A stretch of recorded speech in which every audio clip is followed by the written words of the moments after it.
데살로니가 전서 5장 16절에서 22절. 짧은 내용들이니까 천천히 합독합니다. 시작. 항상 기뻐하라. 쉬지 말고 기도하라. 범사에 감사하라. 이는 그리스도 예수 안에서 너희를 향하신 하나님의 뜻이니라. 성령을 소멸치 말며 예언을 멸시치 말고 범사에 헤아려 좋은 것을 취하고 악은 모든 모양이라도 버리라. 아멘. 주님 말씀하여 주시옵소서. 말씀으로 우리를 교훈하시고, 말씀으로 우리를 바르게 하시고, 말씀으로 우리를 책망하시고, 또 말씀으로 바른 길을 주시고, 말씀 때문에 우리 앞에 빛이 있고 어둠이 물러가고 은혜로 살 수 있는 귀한 시간이 되게 하여 주옵소서. 예수님의 이름으로 기도드리옵나이다. 아멘. 행복이라고 하는 말을 여러분들이 다 잘 아시겠죠? 참 좋은 말입니다. 그런데 지금 우리가 살고 있는 이 때는 행복을 말하기가 참 어렵습니다. 뭘로 행복하다고 말하겠습니까? 특별히 코로나 때문에 다 불행해하고 있습니다. 아마 오늘까지 제가 정확히 계산은 못 해봤는데 이제 인터넷으로 검색하면 잘 알 수 있겠습니다만은 670일쯤 됐나 그래요. 이 지금 코로나가 우리에게 온 지가 670일 정도 됐는데 약 한 3,800명, 4,000명 가까이가 안타깝게도 세상을 떠났습니다.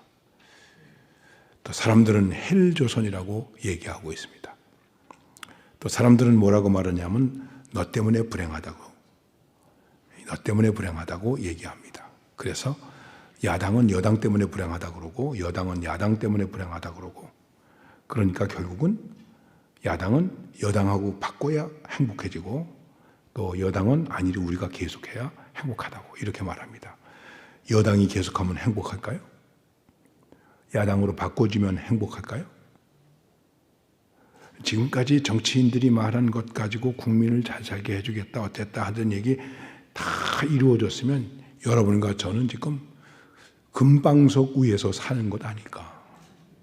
그런데 금방석은 고사하고 지들끼리 싸우지나 말지. 그렇지 않습니까? 국민을 얼마나 불행하게 하고 있습니까? 제가 여당을 얘기하고 야당을 얘기하는 것은 아닙니다. 자, 행복. 행복은 천의 얼굴을 가지고 있다. 카멜레온과 같다. 그 진짜 행복은 무엇일까? 세상 사람들이 행복을 많이 추구하고 얘기합니다. 아까 잠깐 얘기했죠. 670일 동안에 약 3,800, 900명 정도가 죽었습니다. 그런데 여러분, 1년에 우리나라에서 자살로 죽는 사람이 13,500명에서 15,000명이에요. 그리고 더 무서운 것은 자살 미수에 그치는 사람이 3만 명이나 돼요. 코로나가 무서운 겁니까? 자살이 무서운 겁니까? 그런데 왜 자살을 하느냐? 이거를 조사해 봤더니 연구하니까 외로워서 죽었다는 거예요. 저가 이제 올해 73살인데 많이 외롭습니다. 나이 들면 가장 무서운 게 뭐냐? 외로운 거라는 거예요.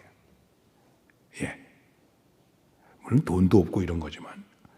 그래서 우리나라가 지금 OECD 국가에서 자살률, 인구 분포로 봐서 자살률이 10년째 우리나라가 금메달이에요. 자살률이 1등이란 말이에요. 이게 금메달일까요? 목메달일까요? 목메달 속에 있는 거예요. 어떻게 행복을 말할 수 있습니까? 그런데 과연 이 행복이라는 것이 무엇일까? 많은 사람들이 행복에 대한 얘기를 많이 하고 연구했습니다. 책도 썼습니다. 그렇다고 행복해졌을까요? 그 대표적인 사람 가운데 스위스의 칼 힐트라고 하는 사람이 있는데 이 사람은 행복론을 썼어요. 뭐 별난 게 있나 그러고 봤더니 바쁘게 살아라. 바쁘게 살면 행복하다는 거예요. 바쁘게 일하고 바쁘게 하고 바쁘게 하니까 피곤만 하더라고요. 그냥 바쁘게 돌아다니면 뭐가 행복해요? 그래도 바쁘게 살면 행복의 열매가 거두어질 수 있을 것이다 라는 희망을 우리에게 주고 있습니다. 그런데 제임스 해치라고 하는 사람은 열림으로 열면서 살아라. 열면서 마음을 열고 귀를 열고 입을 열고, 잘못 열었다 큰일 나죠. 그러면서 이런 얘기를 합니다. 이거는 조금 참고가 되는 얘기인 것 같아요. 부부간에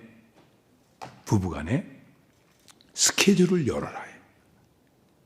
남편의 스케줄을 아내가 모르고, 아내의 스케줄을 남편이 모르고, 그리고 서로 쉬쉬하면 이거 수상한 거예요. 그렇죠? 지갑을 열어라. 얼마나 좋겠습니까? 특별히 늙어서 지갑을 열면 아주 행복할 수 있대요. 지난번에 우리 동기들이 모였을 때 제가 식사를 대접했습니다. 그랬더니 한 동기가 저한테 이렇게 문자를 보내세요. 은퇴한 목사님이 밥을 살 수 있다니 감사합니다. 그리고 그 다음에 이 말은 안 해야 되는데, 사모님이 여전히 예쁘시니 감사합니다. 그랬어요. 제 아내가 여전히 예쁘대요. 지갑을 열면 행복하다. 그럴 수 있을까?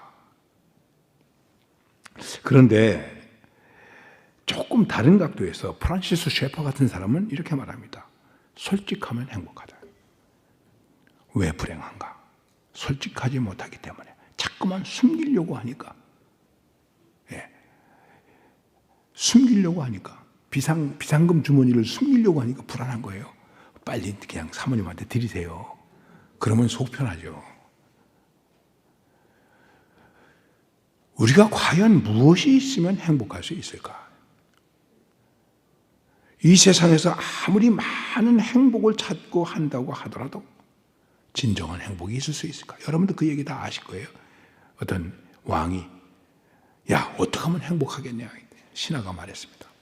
행복한 사람의 속옷을 입으면 행복하답니다. 그거 찾아봐라. 그 신하가 돌아다니면서 아무리 봐도 행복한 사람이 별로 없어요. 지나가다 봤더니 어떤 젊은 사람이 나무그늘에서 잠자고 있는데 너무 행복해 보이는 거예요.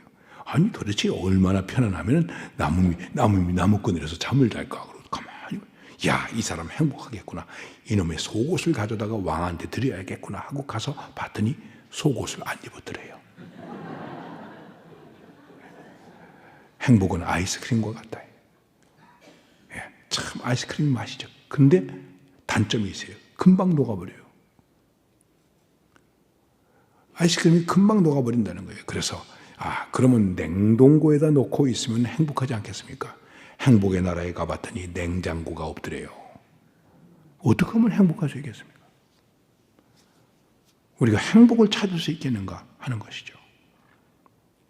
자, 오늘 성경 말씀을 우리가 보십시다. 여러분 다 읽었는데 16절에서 18절 말씀을 한번 읽읍시다. 다 같이 읽겠습니다.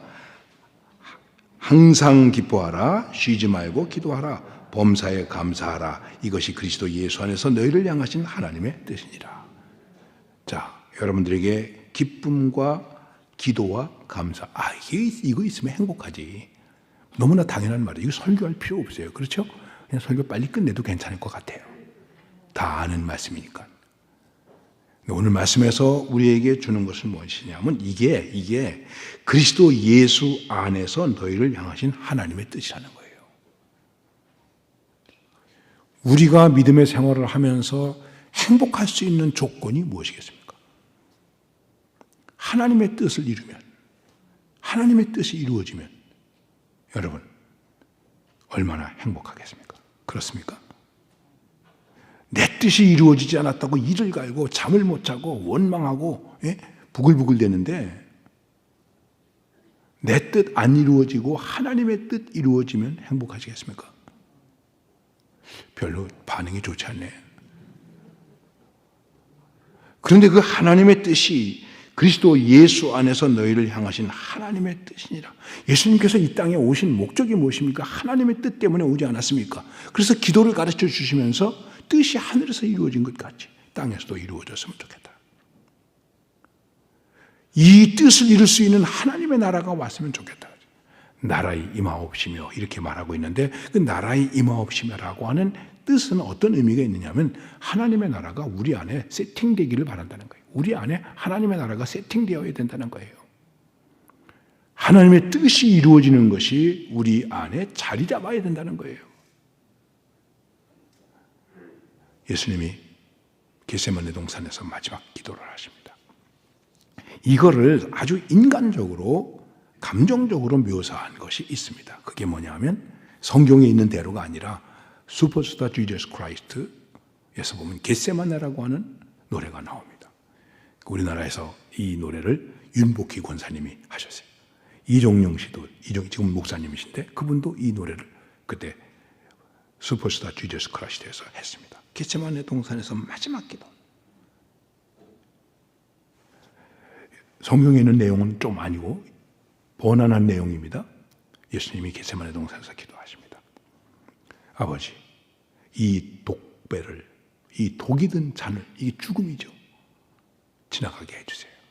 그런데 그 노래의 내용이 참 절절해요. I only want say. 나 한마디만 드리겠습니다. 이 말이에요. 나 한 말씀만 드리기를 원합니다. 아버지, 나 아버지께 한 말씀만 드리기를 원합니다. 이 독배를 마시지 않게 해주세요. 그리고 인간적인 고뇌를 예수님께서 쏟아놓습니다. 내가 죽어야 합니까? 내가 죽으면 뭐가 변하는데요? 내가 죽으면 뭐가 변하는데요? 내가 찢기고 피 흘리고 비참하게 죽으면 그럼 뭐가 달라집니까? 여러분 생각해 보세요. 인간적인 고민입니다. 그러나 결국은 이렇게 죽어야 하는 것이 아버지의 뜻이지요. Why should I die? 죽겠습니다.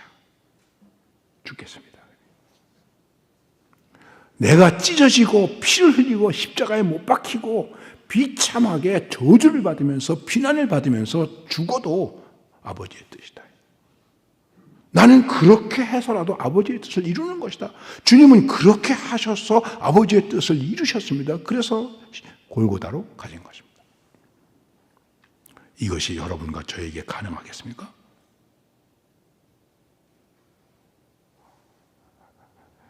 어림도 없죠. 그렇죠. 네. 내가 모욕당하고 찢기고 넘어지고 짓밟혀도 그게 그렇게 해서 아버지의 뜻이 이루어진다면 네. 내가 죽겠다. 아버지의 뜻. 그리고 그 다음에 중요한 것은 무엇입니까? 이것을 주님께서는 나의 영광이다. 인자가 영광을 받을 때가 됐다. 떨어져 죽어야 된다. 아버지의 뜻이 우리의 영광이고 우리의 기쁨이고 우리의 행복인가? 그런데 이것에 대해서 오늘 성경 말씀이 우리에게 주고 있는데 우리로 하여금 찢으라는 것도 아니고 죽으라는 것도 아니고 기뻐하라, 기도하라, 감사하라. 이게 아버지의 뜻이라는 거예요. 이거 안 하시겠습니까?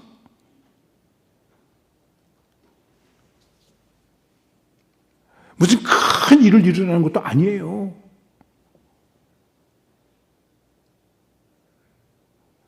우리들의 삶 속에서 진정한 행복의 조건이 이 기쁨과 기도와 감사에 있는가 하는 것이죠. 결혼 주례 많이 했습니다. 저는 반드시 신랑 신부에게 물어요. 신랑 신부가 서 있잖아요. 너희들 왜 결혼하니? 나만 쳐다보고 대답을 못해. 그렇죠? 갑자기 거기서 어떻게 대답하겠습니까? 그래서 제가 할 수 없이 대답을 하죠. 사랑하니까 결혼하지. 그러니까 네, 아주 다행이라는 듯이 네, 그래요. 사랑이 뭐냐? 또 갑자기 당황해지죠. 야, 뭐가 어렵냐? 눈물의 씨앗이지. 웃으시는 거 보니까 뭐 좀 아시는 것 같아. 그렇죠? 난 찬송가만 아시는 줄 알았더니 이것도 아시네. 눈물의 씨앗이지. 그러니까 지들도 피 웃어요.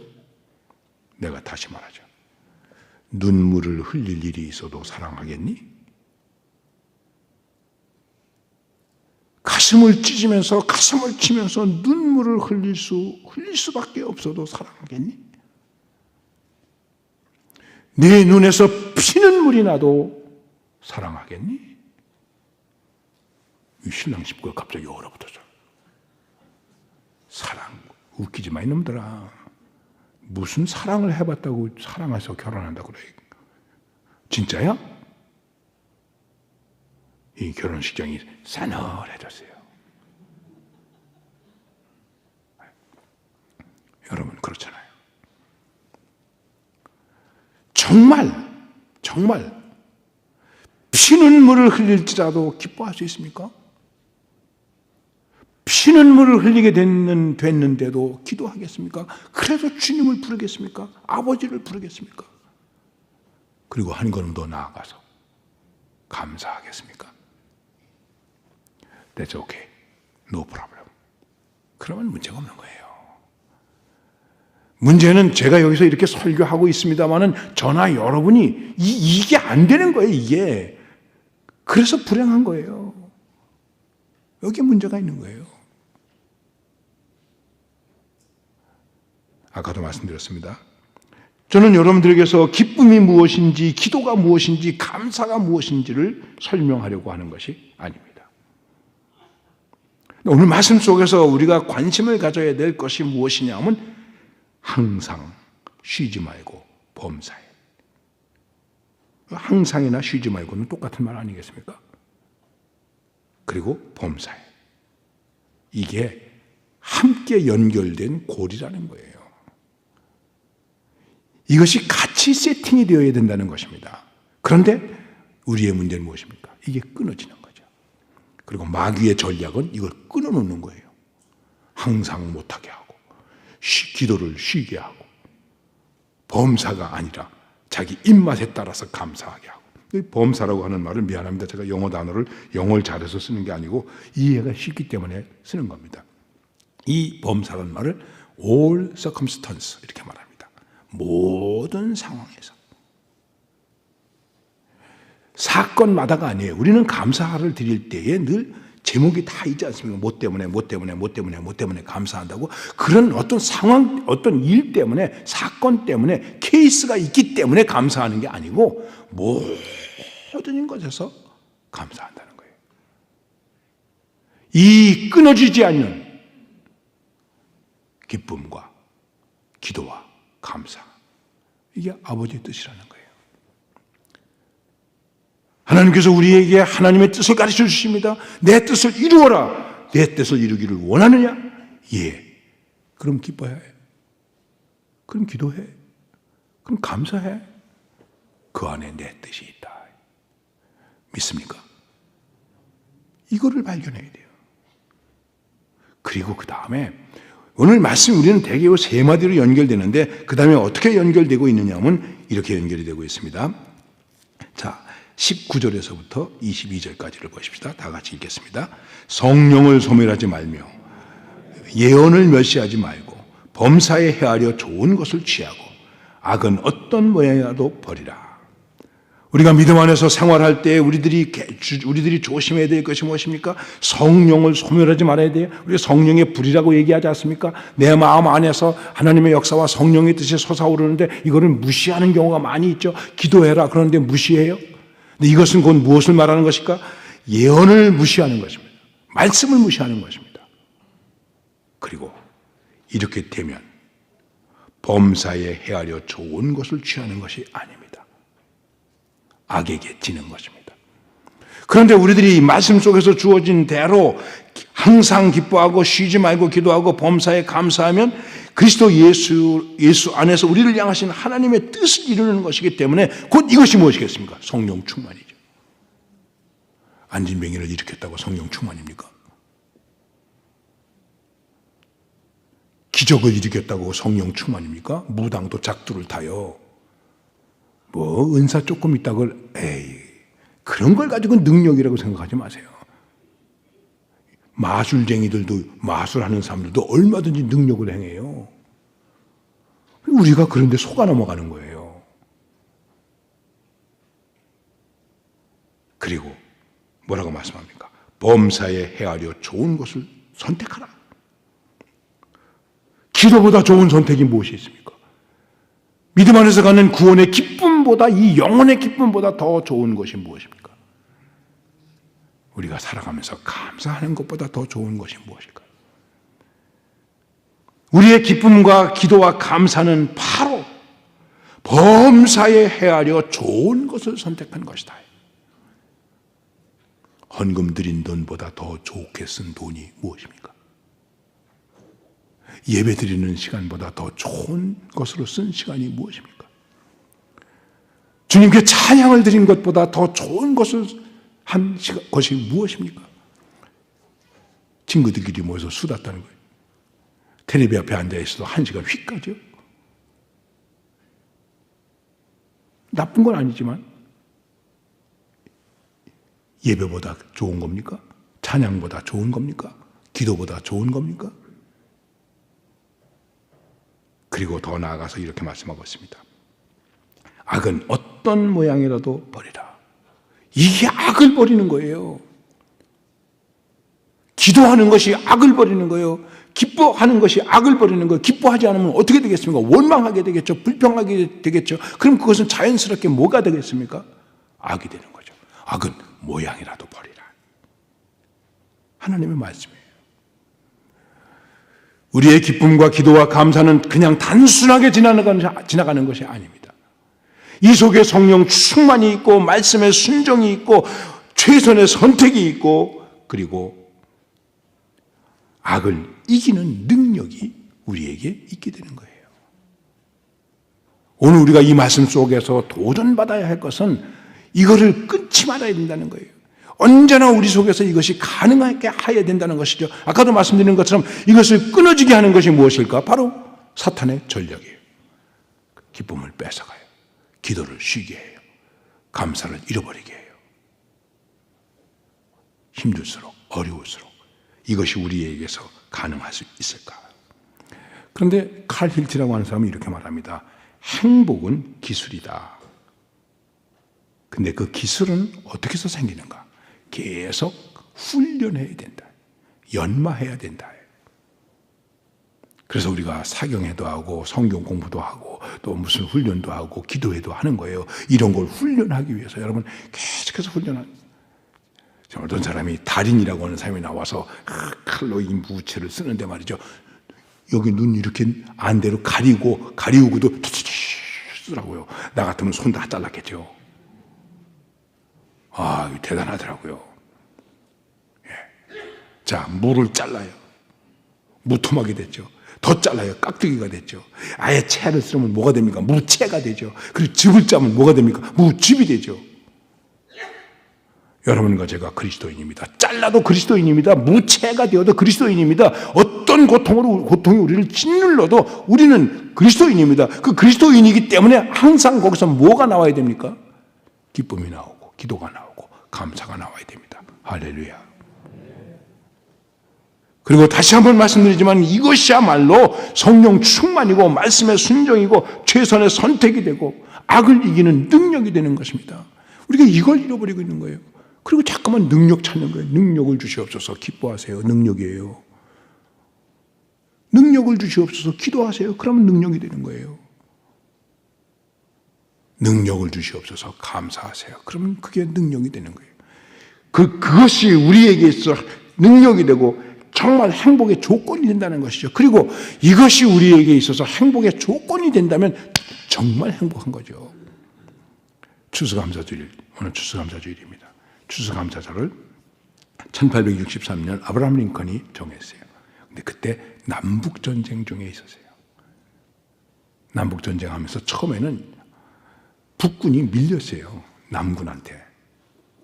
그래가지고 강요들이 모여서 회의를 합니다. 각하 지금 전쟁이 어렵습니다. 힘듭니다. 그러면서 어떤 강요가 이렇게 말했다고 그래요. 각하, 이럴 때 하나님이 우리 편이면 얼마나 좋겠습니까? 그게 아니지. 하나님이 우리 편이 되는 게 아니라 내가 하나님 편이 되어야지. 그리고 금식 기도일을 선포했어요. 그 다음에 감사절을 선포했어요. 11월 넷째 주 목요일이죠. 국회에서 정했어요. 어려운 때, 힘든 때 기도의 날을 선포하고 감사의 날을 선포하세요. 우리는 맨날 나라가 어렵다고 너 물러가라, 너 어떻게 하라 맨날 그러고 있지 않습니까? 어떠한 경우에도 감사와 기도, 기쁨, 그것이면 이게 하나님의 은혜를 아는 거예요. 그리고 은혜 속에서 사는 거예요. 은혜 속에서 사는 것이야말로 다시 기쁨이 되고 기도가 되고 능력이 되고 헌신이 되는 거예요. 이거를 잃어버리면 어떻게 되겠습니까? 감사를 모르면 무지한 사람이 되는 거예요. 그래서 무지몽매하다고 하는 거예요. 감사를 잃어버렸기 때문에 그렇게 되는 거예요. 감사를 모르면 그 다음에 어떻게 되겠습니까? 은혜를 모르죠. 그래서 배은망덕이라고 말하는 거예요. 그리스도인에게는 결코 무지몽매, 배은망덕이 있어서는 안 되는 것입니다. 여러분 한번 따라하십시오. 크게 따라하세요. 기뻐하니 행복해요. 기도하니 행복해요. 감사하니 행복해요. 믿습니까? 오늘 이러한 축복이 여러분들에게 충만하시기를 주님의 이름으로 축원합니다. 하나님 아버지, 우리 지금 많이 힘든 삶을 살고 있습니다. 어렵습니다. 우리의 주변이 너무 어둡습니다. 다시 한번 우리 믿음의 사람으로서 기쁨과 기도와 감사 속에서 그리스도 예수 안에 있는 하나님의 뜻을 이루며 이것이 우리에게 성령 충만이 되고 능력이 되고 말씀의 순종이 되고 최선의 선택이 되고 악을 이길 수 있는 능력이 되게 하여 주시옵소서. 우리의 힘으로는 부족하오니 성령께서 함께 해주셔서 이러한 행복의 조건을 가지고 언제 어디서나 무슨 일을 당하든지 행복하게 살 수 있는 축복된 백성, 은혜로운 백성, 능력 있는 주님의 사람들이 되게 하여 주시옵소서. 예수님의 이름으로 기도드리옵나이다. 아멘.